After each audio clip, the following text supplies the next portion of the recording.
avec quelques minutes de retard, on commence ce live. Je vous avoue que je suis arrivée très en retard ce soir pour tout préparer. Heureusement que j'avais mes assistantes et mon petit assistant pour m'aider à vous préparer ce live en amont. Alors, j'espère qu'il y a un petit peu de monde à se connecter ce soir. Perrine, ça va? Pas pour l'instant. Tranquillement, j'imagine. La musique est peut-être un petit peu forte, on va peut-être la baisser un petit peu parce que le saxo, c'est bien, mais là, c'est vrai que c'est un petit peu fort. Donc ce soir, j'avais envie de vous faire une recette qui est vraiment géniale et que vous allez bien aimer. J'en suis sûre parce qu'on va utiliser le varoma et on va profiter de la cuisson d'un velouté dans le varoma pour cuire également le riz et pour cuire également au-dessus des petites brochettes de poulet. Voilà, donc ça c'est une recette du quotidien qui est vraiment très sympa, que vous pouvez faire également quand vous recevez. Voilà, est-ce qu'il y a un petit peu de monde qui se connaît? Oui, un petit peu. Bon, bah c'est parfait. Voilà, du coup on va commencer la recette, donc c'est voilà, une recette d'hiver qui va vous plaire. Donc j'ai déjà sélectionné la recette parce qu'avec le live en fait ça prend beaucoup de wifi, donc plutôt que d'aller la chercher directement sur Cookidoo, je l'ai préparée directement sur l'écran du Thermomix. Alors pour cette recette, donc je vais déjà vous dire le nom puisque c'est un velouté de poireaux au parmesan avec du poulet bardé au lard. Donc ça c'est vraiment une recette complète, on va dire. C'est pour ça que je vous ai mis dans le titre optimisation de la cuisson au Thermomix avec les recettes. En fait, le poulet mariné, ça on l'a fait tout à l'heure. Donc tout n'est pas là, on va commencer à faire les petites brochettes. Je vais vous montrer tout à l'heure tout ce qu'on a mis dedans. Et on va déjà lancer la première cuisson. Alors, on va commencer la recette directement ici. Donc, mettre le parmesan et le couper en morceaux. Donc là, il faut 50 g de parmesan qu'on va mixer 5 secondes vitesse 10. Ça fait beaucoup de bruit. C'est vrai qu'en live, c'est pas forcément agréable, même si c'est super efficace. Parce qu'en 5 secondes, j'avais pourtant mis des gros morceaux de parmesan. Vous voyez, ça permet vraiment de le réduire en petits morceaux. Et il va nous servir tout à l'heure pour la sauce et également pour parsemer sur votre velouté. Voilà, donc ça, c'est fait. Transvaser dans un récipient et réservé. Donc là, maintenant, on nous demande de mettre 300 g de poireaux coupés en tronçons. Donc voilà le poireau. Alors, ce n'est pas des poireaux du jardin, parce que malheureusement, le mien est encore un petit peu petit. Donc, on va mettre nos 300 g. Alors, pour ceux qui nous rejoignent sur le groupe qui sont nouveaux, la balance se met à chaque fois à 0, à chaque fois que vous faites suivant. Donc, comme ça permet de peser directement dans le bol du Thermomix. Suivant, on va insérer le couvercle et le gobelet. À nouveau suivant. Et donc là, c'est parti. Donc les 7 secondes sont déjà programmées. Et le Thermomix vous donne tout en bas la vitesse à laquelle vous devez aller. Et là, c'est vitesse 5. Donc quand c'est vitesse 5, il faut y aller vraiment directement.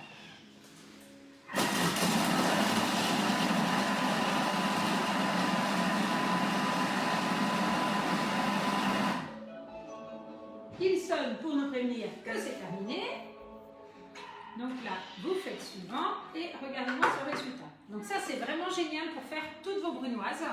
Donc là, c'est uniquement du poireau, mais sur une autre recette, pour faire une brunoise, on aurait pu ajouter des carottes, on aurait pu ajouter du céleri ou d'autres légumes. Donc ça, c'est plutôt bien. Ensuite, vous remettez donc votre bol. On continue. On va ajouter 20 g de beurre. Là, je vous avoue que je n'ai pas pesé, j'ai mis au pif. C'est pas mal. Suivant, on met le couvercle, cette fois-ci 5 gobelets doseurs. Donc maintenant le gobelet donc sur le TM6 il tient fixé, c'est hyper pratique. Donc j'ai juste à le soulever et il s'enlève. Suivant, et donc tourner le sélecteur sur la vitesse 1. Donc là il nous a déjà programmé les 3 minutes, 120 degrés et vitesse 1. Et donc là on va faire rissoler 5 gobelets doseurs. Donc ça c'est génial le Thermomix de pouvoir rissoler comme ça parce que du coup ça ne demande pas de surveillance. Voilà, et pendant ce temps-là, ça vous permet justement de faire autre chose. Et moi, là, ça va me permettre de discuter avec vous. Donc, s'il y a des questions, n'hésitez pas à les poser. Non, il n'y a pas de questions pour l'instant. Il y a du monde d'arriver un petit peu. Oui, un petit peu. De toute façon, c'est disponible en replay. Donc, des fois, il n'y a pas beaucoup de monde sur le live. Et puis après, tout le monde arrive au fur et à mesure. Donc, n'hésitez pas à faire des petits coucous quand vous arrivez. Voilà pour cette recette. Alors, si on veut revenir sur le départ de notre recette, détail de la recette, où là, on nous demandait en fait avec le poulet de le faire mariner. Donc là, mon blanc de poulet, alors ça, je suis allée chez le boucher tout à l'heure et du coup, il me l'a directement coupé en petits cubes, donc ça, c'est plutôt pratique. Donc, mettre les blancs de poulet, il y a de l'huile d'olive, du sel, du poivre et du paprika. Donc, tout simplement, c'est un paprika, j'imagine que vous connaissez, c'est une épice Il y a deux sortes, hein. Moi j'ai du doux et du hot. Là on a mis du doux, donc c'est une petite épice colorée. Alors ça c'est vraiment bien de faire mariner vos viandes avant de les faire cuire dans le varoma, parce qu'on entend souvent « Ah ouais, mais la viande au varoma, elle est blanche ». Oui, elle est blanche, mais elle est beaucoup plus tendre aussi. Donc ça c'est vraiment sympa cette cuisson varoma.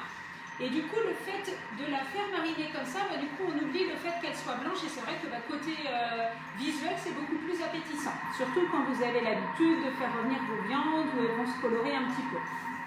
Voilà. Donc là, c'est sel, poivre, de l'huile d'olive et donc le paprika. Si vous n'avez pas de paprika, vous pouvez remplacer par n'importe quelle épice. Hein. Ça peut être du curry, ça peut être un mélange d'épices que vous allez acheter en vacances. Voilà, des épices à paella, pourquoi pas aussi. Donc n'hésitez pas à mélanger, du coup ça fera des saveurs différentes à chaque fois. Voilà. Alors, Evelyne Janine de la Touche nous dit bonsoir à vous et Sylvie Renier, coucou. Bonjour à vous. C'est bien, il y a du monde qui se connecte petit à petit. Voilà, donc là vous voyez, du coup ça permet de... Le fait de ne pas mettre le gobelet, ça va permettre à la vapeur de s'échapper. C'est ce qu'il faut quand on fait rissoler. Si vous ne savez pas, il faut mieux mettre votre gobelet, puisque de toute façon, même quand il est mis, en fait, c'est pas complètement hermétique. Donc la vapeur continue de s'échapper tout autour, mais en moindre mesure. Il y a Marie-Hélène Coquelin qui nous dit « Je viens d'arriver, bonsoir, c'est quoi la recette ?» Alors, la recette, Marie-Hélène, c'est un velouté de poireaux au parmesan avec du poulet bardé au lard. Voilà. Et donc, j'ai commencé à faire les petites brochettes, je vous les laisse en petite surprise, là, je vais vous les montrer tout à l'heure, et on va en faire quelques-unes ensemble au début de la cuisson du velouté. Donc là, ça se termine. En tout cas, ça sent super bon. Si vous aimez le poireau, vraiment, je vous conseille cette recette. C'est plein d'odeurs et de saveurs qui se dégagent. Donc là, il a terminé. Hop là, je suis allée un peu vite. Suivant. Alors, là, qu'est-ce qu'il nous demande? Un cube de bouillon de légumes. Alors vous savez, moi je n'achète pas les cubes, je les fais. Donc ça je l'ai fait la semaine dernière parce que j'en avais plus. Vous voyez, ça fait une petite pâte et ça remplace les petits cubes que vous achetez où on ne sait pas forcément ce qu'il y a dedans. Ben là c'est juste des épices, des herbes aromatiques, beaucoup de sel puisque le sel va agir comme conservateur, des tomates, ce que j'avais comme légumes. La recette est dans votre livre de base Thermomix. Donc ça je vous conseille vraiment de le faire, ça se conserve plusieurs mois au réfrigérateur sans aucun problème. Beaucoup plus naturel, zéro déchet, c'est super bon. Je fais ma petite promo pour le fond de volaille. Marie-Hélène Coquelin et Céline Bro nous disent « Miam, ça a l'air trop bon ». Bonjour Céline. Alors, on va ajouter maintenant 800 g d'eau. Alors, je l'ai pesé aussi tout à l'heure.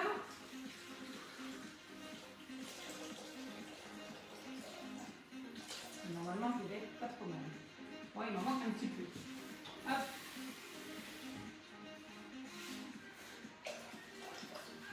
Bon, bah là, pour le coup, j'en ai pas. C'est pas grave.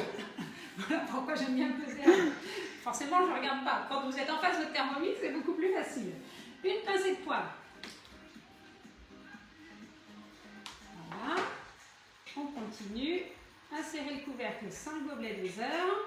Et on va peser le riz. Donc ça, moi, je l'ai fait juste avant. Donc ça, c'est bien. Votre Thermomix, il va aussi vous servir de balance.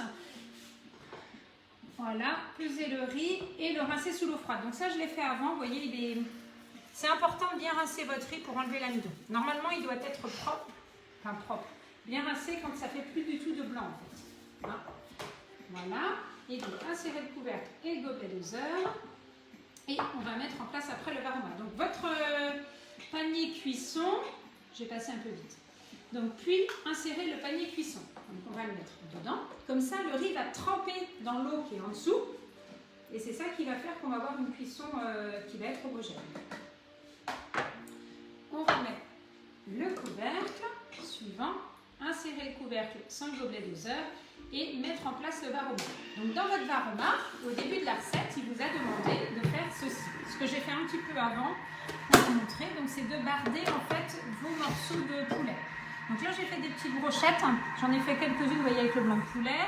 Les tranches fines de lard fumé, donc que j'ai demandé tout à l'heure à mon boucher de couper le plus fin possible.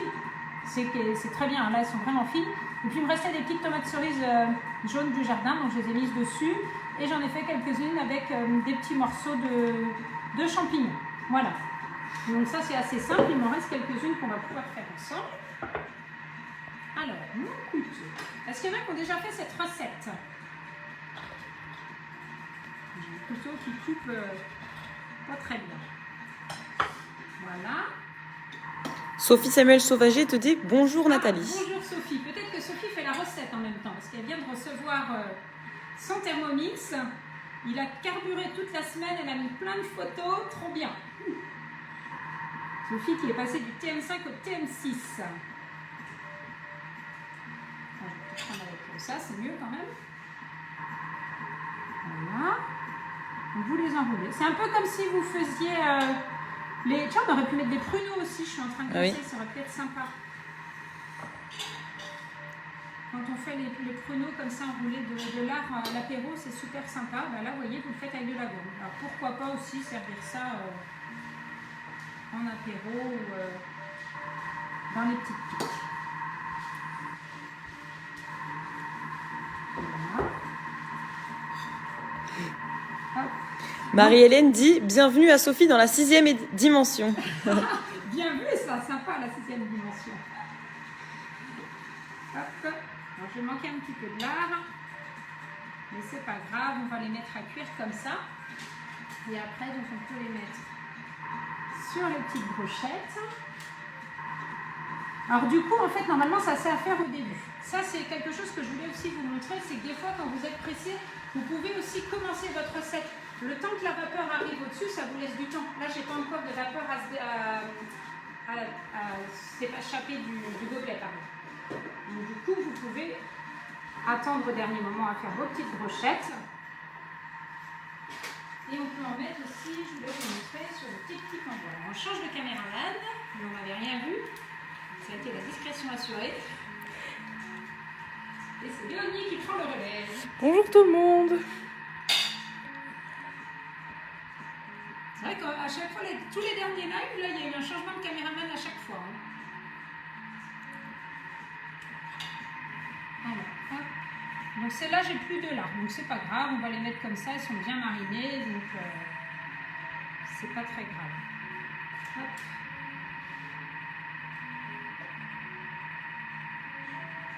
Voilà. Si vous avez des questions, n'hésitez pas. Même si c'est en replay, vous les posez en commentaire, en général je les vois, j'essaye d'y répondre assez rapidement. Voilà, et des petits morceaux, on va les mettre à cuire ici. Voilà. Et du coup, dans mon idée, hop, je suis en train de penser que j'ai des pruneaux à portée de main. Vous voyez, même pendant les lives, j'ai des idées comme ça qui fusent. Alors, on va mettre celle-là là. Vous voyez, là j'ai mis champignons, tomates, ça peut être des abricots secs aussi, ça pourrait être sympa. Moi je vais tout piquer. Voilà, on va les poser comme ça. Donc je vais déjà le mettre ici, puisque là on est quand même à 13 minutes.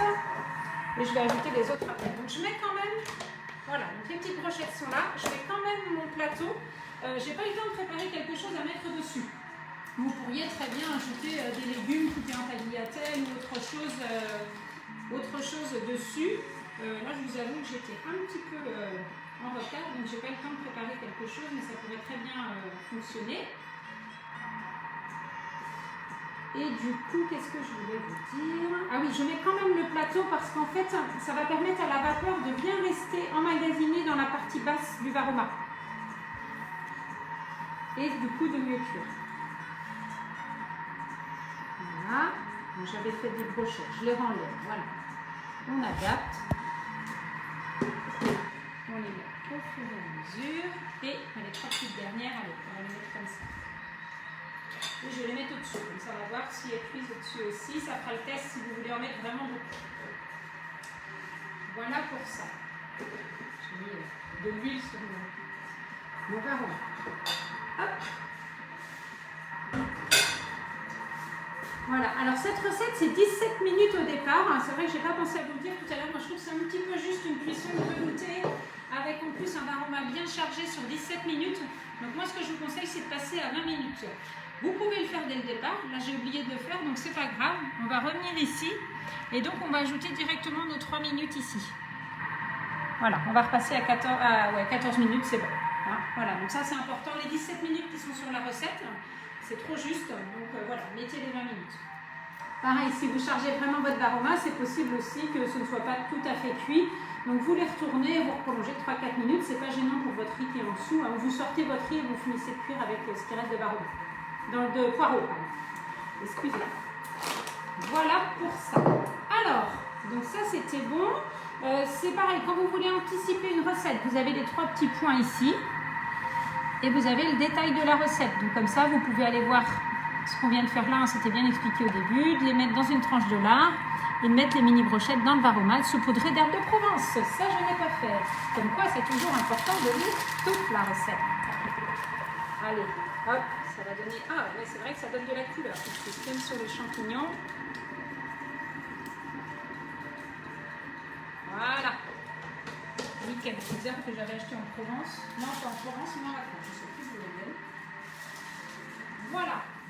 Donc là, maintenant, ça va cuire tranquillement. Je reprends ici. Alors, pendant que ça cuit, je voulais vous montrer un petit peu comment vous pouviez aussi utiliser Cookidoo. Donc, même quand vous êtes sur une recette, vous avez accès à la plateforme de recettes Cookidoo qui est ici. Donc là, par exemple, on avait c'est la saison du poireau. Il y a beaucoup de poireaux. Hein. C'est un légume qui est savoureux, qui est économique. Donc vous pouvez taper poireau ici et vous faites rechercher. Voilà. Et là, il va vous trouver, alors rechercher, il va vous trouver 360 recettes. Une chaque jour avec du poireau, si vous voulez. C'est presque ça. C'est une recette par jour avec du poireau. Et il y a vraiment énormément de recettes. Donc c'est vrai que ça fait beaucoup. Quand vous avez beaucoup de poireaux, vous vous dites mais laquelle je vais faire. Donc vous allez pouvoir filtrer ici. Vous avez les filtres qui restent accessibles. Et vous allez pouvoir dire, ben moi ce que je veux, c'est des entrées. Alors ça mouline un petit peu parce que le live, hein, comme je vous disais tout à l'heure, prend un petit peu de réseau. Je veux des entrées et des soupes avec le poireau. Voilà. Il faut être patient. On est à campagne, hein. Le wifi c'est un peu limite. Si vous avez un autre ingrédient que vous voulez ajouter, vous pouvez mettre là. Si vous avez par exemple du poireau. Voilà. Vous allez pouvoir choisir le temps de préparation. Tu as dit 2 fois que tu mettais du poireau. Tu recherches une recette de poireau et tu mets du poireau. Je pensais saumon. Excusez-moi Léonie, merci mon assistant. Saumon et poireau, voilà. Si vous êtes pressé, ben vous pouvez choisir des recettes en dessous de 15 minutes de préparation. Là, par exemple, on va mettre 30. On peut aller se dire, tiens, je veux absolument 4 étoiles d'évaluation. Et comme ça, du coup, il va vraiment affiner la recherche. Et au lieu de 360, vous voyez, on n'est plus qu'à 124 recettes trouvées. Donc voilà, ça va permettre de varier. De tout ce qui est velouté, ça c'est vraiment super bon. En charger plus. Donc pour rappel, Cookidoo, c'est quand même 8000 recettes. Hein. Donc vous avez, quand vous offrez le TM6, vous avez 6 mois d'accès gratuit limité au départ. Et après, l'abonnement est à 36 € par an. Donc ça vous laisse quand même largement de recettes à faire sur les 8000. Et du coup, grâce à ça aussi, toutes les mises à jour se font automatiquement. Voilà. Alors, qu'est-ce qu'on a d'autre comme idée? Donc les veloutés, on va retrouver... le pain de saumon et de poireau, ça c'est super bon aussi, avec de la patate douce, du poireau et du navet. Donc ça permet vraiment de varier aussi les sortes de veloutés que vous pouvez faire. Une soupe de camembert au blanc de poireau, ça j'avais dû le faire une fois, c'est extra aussi. Une crème d'endive au colombo, on va utiliser, en fait dès qu'il y a le mot poireau, en fait il va vous sortir la recette. Donc ça c'est vraiment top. Donc pensez à les filtrer comme ça, en fonction de vos goûts, de vos envies, du nombre que vous êtes et du temps que vous avez pour cuisiner. Alors, il reste encore 10 minutes de cuisson pour terminer la recette. Donc, ce qu'on va faire, moi, j'ai préparé une petite recette avant. J'adore parce qu'il a super bien levé. Je vous ai préparé un pain cocotte. Voilà. Alors ça, j'adore. Vous avez vu le film que ça nous fait dessus. C'est pas Thomas Pesquet qui est sur la lune, mais c'est presque la boule de cosmonaute de Thomas Pesquet. Voilà. Donc, du coup, on va libérer la pâte. Je vais me laver les mains.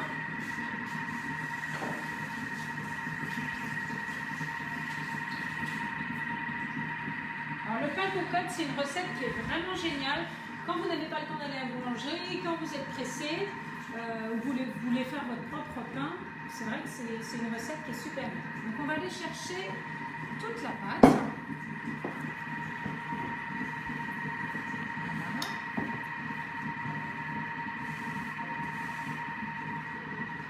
Vous voyez, il reste fait plus rien. J'avais mis un tout petit peu de farine dans le fond pour pas que la pâte colle au fond.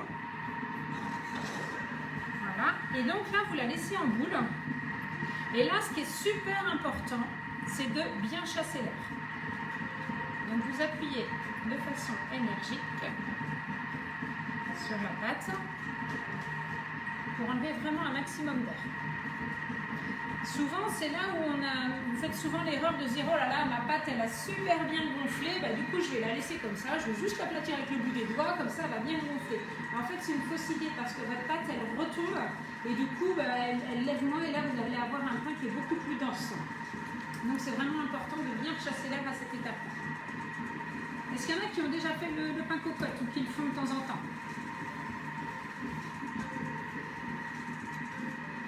Voyez, je ramène tout ici au milieu. Voilà. Il faut prendre le temps. C'est bien aussi de prendre son temps. C'est agréable à travailler. Hein. Vous avez vu, la pâte ne colle pas du tout. Donc là, moi, j'ai mis moitié farine blanche, moitié farine aux céréales. Après, vous pouvez vous amuser à mettre dedans des abricots secs, des graines de courge, ou faire vous-même votre mélange de graines. Il y a beaucoup maintenant dans les petits distributeurs automatiques, dans les magasins, des petits mélanges de graines, donc vous pouvez faire ça. Ça peut être aussi avec de la farine de châtaigne. Il y a un pain qui est très très bon, ça c'est une idée déjà pour les fêtes. C'est le pain à la farine de châtaigne aux figues. Donc là on va avoir un pain beaucoup plus dense, hein, parce que les figues ça va apporter de l'humidité, mais c'est un pain qui est vraiment super bon. Alors il y a Sophie qui nous dit qu'elle fait le pain cocotte, Chantal qui nous dit que c'est bien, et Marie-Hélène qui dit qu'il est très bon et qu'il se conserve bien plusieurs jours, contrairement au pain qu'on achète. Et là c'est vrai, ouais. En conservation il est vraiment très très bien. Voilà, donc là du coup j'ai fait en long moi parce que du coup je vais utiliser ma cocotte Betty, mais si vous avez une cocotte ronde, vous le faites en rond, ça pose pas du tout de problème, vous lui donnez la forme de votre cocotte. En fait, le pain cocotte, pourquoi il s'appelle pain cocotte? Parce qu'on le fait cuire dans une cocotte, tout simplement. Donc là, moi, c'est ma cocotte Betty, qui a déjà beaucoup servi, elle est un peu tachée. Elle était en cadeau hôtesse il y a quelques temps, donc elle vaut 90 €. Et à partir de lundi, elle revient en cadeau hôtesse. Donc si jamais vous voulez l'avoir, mais écoutez, il me reste encore quelques dates là sur le début sur les 15 prochains jours. Vous pouvez l'avoir en cadeau, donc que ce soit en atelier physique ou virtuel. Donc là, j'ai mis un papier cuisson. C'est du grès naturel, donc elle tâche, c'est normal. Hein, c'est le grès qui prend la couleur des aliments qu'on met dedans. Donc vous mettez votre pain dedans et on va humidifier la pâte. Il y a Nicole qui nous dit que la vidéo elle est coincée mais qu'elle regardera en replay du coup et elle te dit bisous. Ah, la vidéo est figée? Oui, elle nous dit que ça doit venir de son ordinateur. Ah bah c'est possible, on va faire changer d'ordinateur, Nicole. Ou alors c'est le wifi peut-être des fois, ça demande beaucoup de débit aussi. Donc, voilà, donc là du coup, vous allez badigeonner, faire bien bouillir votre pâte à pain. Et je vais sortir la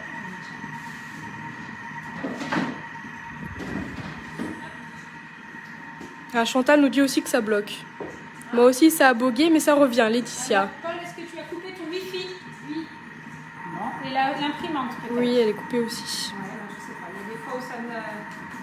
Et là en fin de journée, il y a beaucoup de gens qui font le pont aussi, donc c'est possible qu'il y ait un peu plus de demandes. Voilà, donc une fois que vous avez mis votre pain comme ça, là j'ai mis que de la farine dessus pour faire les dessins, mais vous pouvez également mettre des graines. Ça peut être des petites graines que vous ajoutez dessus, des graines de pavot, des graines de sésame, c'est bien, c'est comme vous voulez. Et là, donc, on va venir. Donc, j'avais normalement un outil exprès, mais je l'ai cassé il n'y a pas longtemps. Donc, voilà, je fais avec la pointe d'un couteau bien tranchant. Mais c'est important de le faire. Hein. J'en ai fait un cette semaine où j'ai oublié de le faire.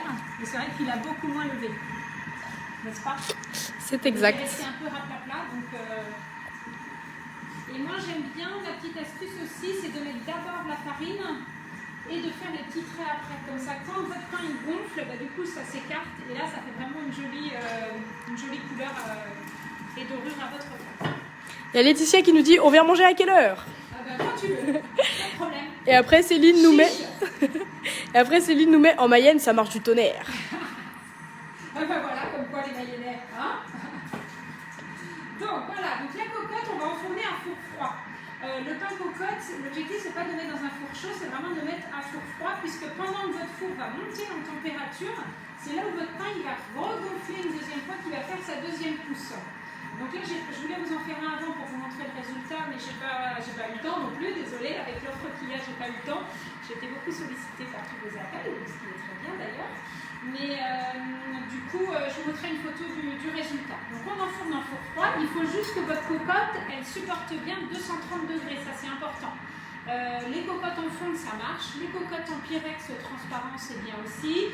Les petites cocottes en métal, je voulais vous la montrer, j'ai oublié de la sortir. Les petites cocottes en métal très légères, là, ça c'est très très bien aussi.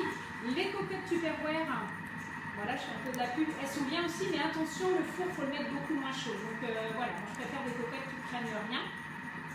Et juste un petit truc sur les cocottes en fonte, quand vous avez le petit rond pour tenir la poignée qui est en composite, alors je ne sais plus la matière exactement, ça fait un peu comme c'est noir.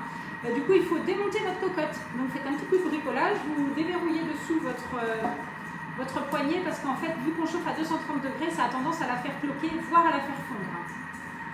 Une autre petite question de Sophie. Pour les baguettes, on met également à four froid?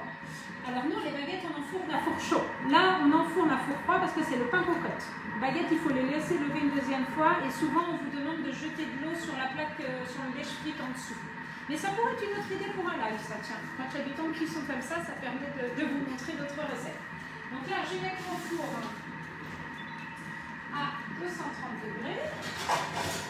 Forcément, j'ai des boules qui sont restées dedans. Hop.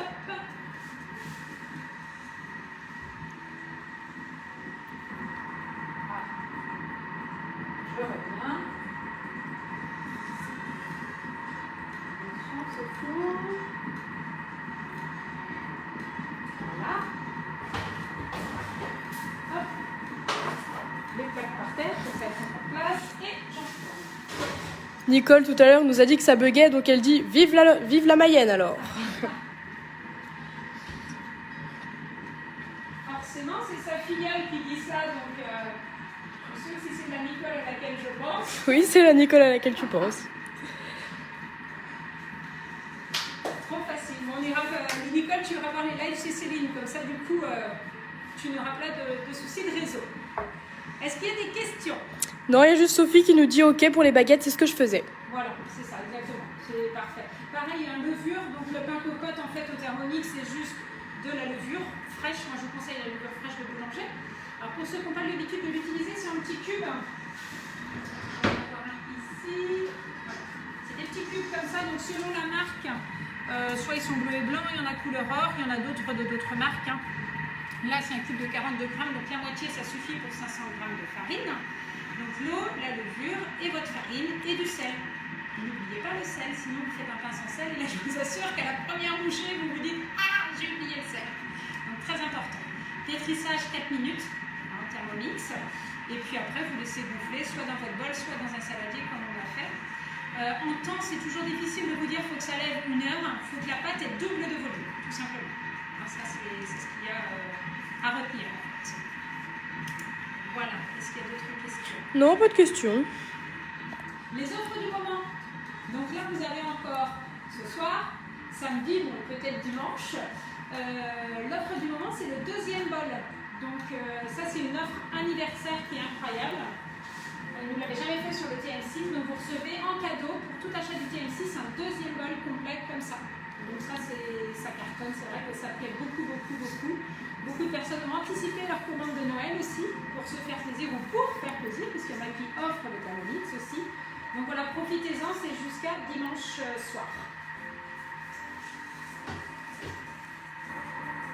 Voilà, et toujours la possibilité, il me reste 8 secondes, de vous l'offrir soit en 3 fois sans frais, ou alors il y a des petites formules souples et tout ça. Donc je suis disponible si vous avez besoin d'informations, n'hésitez surtout pas. Et je suis synchro ce soir. Alors, terminé, veuillez cliquer sur suivant. Donc retirez le varoma et le panier cuisson et réservez au chaud. Donc là, quand vous allez ouvrir votre varoma, en général, vous êtes face à votre Thermomix, donc ouvrez-le toujours dans ce sens-là pour que la vapeur vienne bien de ce côté-là. Ça sent trop bon. Bah oui, j'avais ces 2 petites là que j'ai oubliées. Clac, clac. On va mettre ici, là. Hop. En tout cas, ça sent super bon. Ah, merci Perrine. Tu y goûteras après le moment de basket. Donc là, on va garder les petites brochettes ici. Suivant. Alors, hop. Je nettoie. Alors, pour sortir votre varoma, ça c'est important aussi. Vous avez le petit crochet sur la spatule ici. Ça pour tous les petits nouveaux qui viennent de rejoindre le groupe. Très important le petit crochet ici qui vous permet de prendre votre panier. Donc vous vérifiez qu'il est bien accroché et ça vous permet de vous promener avec votre panier. Je vais réserver ici. J'avais sorti un autre saladier, mais c'est pas grave. Voilà. Suivant. Donc là, notre velouté de poireau dedans, il est cuit. Donc là, on va refermer ici. Et là, on va mixer 1 minute. Et donc, on va augmenter la vitesse progressivement jusqu'à la vitesse 10. Donc, vous commencez tranquillement. Voilà. Et progressivement, vous montez jusqu'à 10. Donc 10, c'est 10 700 tours minute.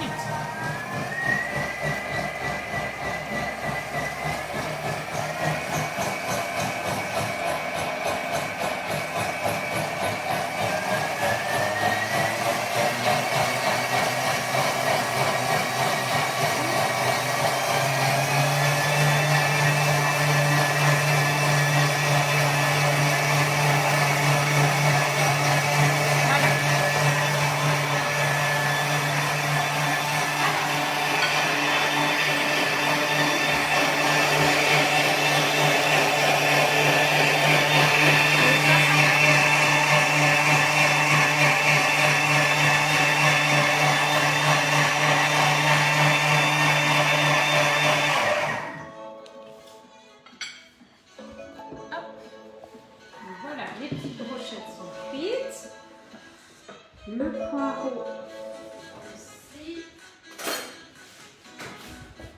Alors le riz, vous voyez, il est parfaitement cuit. En fait, et en plus, ce qui est bien, c'est qu'il va être imbibé du poireau qui était en dessous.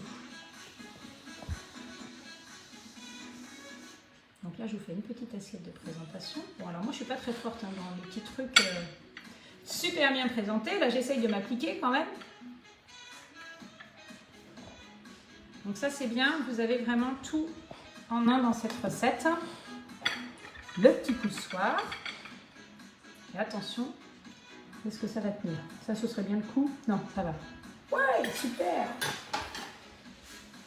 Voilà. Donc ça, c'est bon pour le riz. Alors, suivant. On va ajouter maintenant 100 g de crème fraîche. Donc, regardez-moi cette texture que vous obtenez. Hein, donc ça, c'est vraiment la puissance du moteur qui fait qu'on obtient une aussi belle texture, surtout avec le poireau. Hein, parce que le poireau, quand il y a les fils, en fait, c'est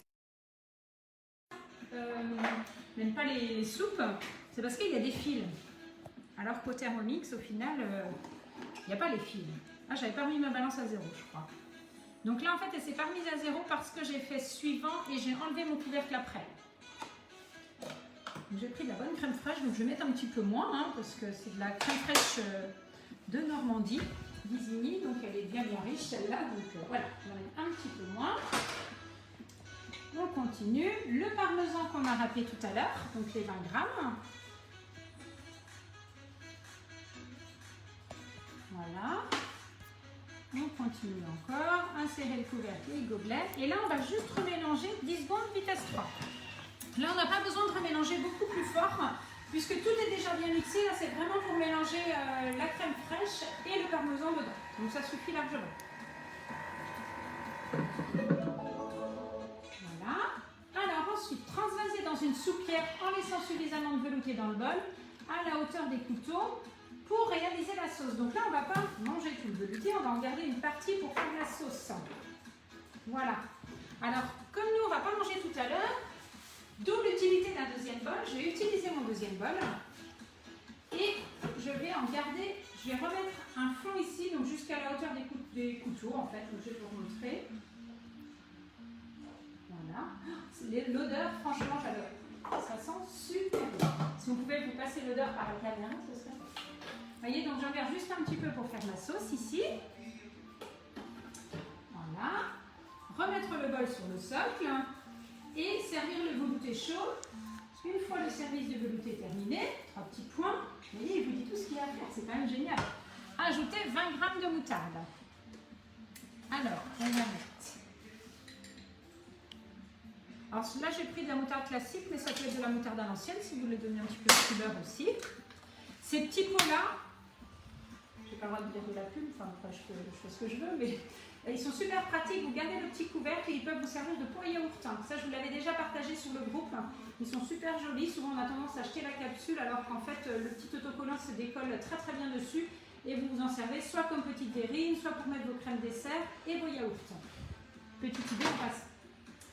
Suivant, insérez le couvercle et le gobelet. Et donc là, tournez le sélecteur de vitesse sur 3. Voilà, donc la présentation est faite ici. Si on veut remettre un petit peu d'herbe de Provence sur le riz pour colorer. Voilà, suivant. Et servir les brochettes de poulet nappées de sauce accompagnées du riz et du reste de parmesan râpé. Et voilà, en quelques secondes, vous avez fait une sauce juste avec un petit peu de moutarde.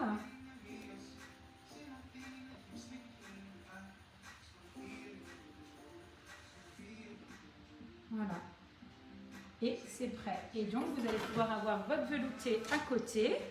En plus, ce petit récipient-là est assez sympa puisqu'il prend la forme de l'assiette.